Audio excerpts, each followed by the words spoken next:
Welcome to the Innovation Management Metrics lecture series, which is meant to accompany the workbook that you're currently using.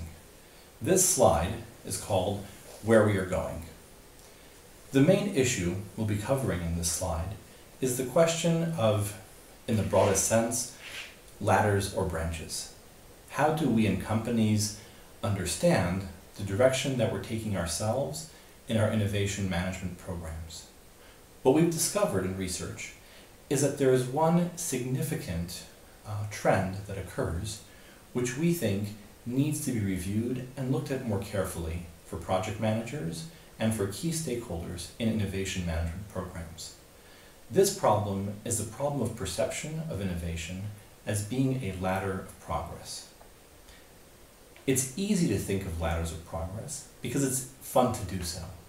I'm sure you're familiar with the most common poster out there about evolutionary theory, which shows mankind as somehow being this perfect creation that evolved from some primordial goo. So we have this series of steps where we go from microbes to fish to small animals to finally apes and then to humans. And we have this idea that somehow we humans evolved along this ladder of progress. Well, this rosy picture isn't exactly right. What really happens in most cases isn't really a ladder of progress, it's really a pruning of branches.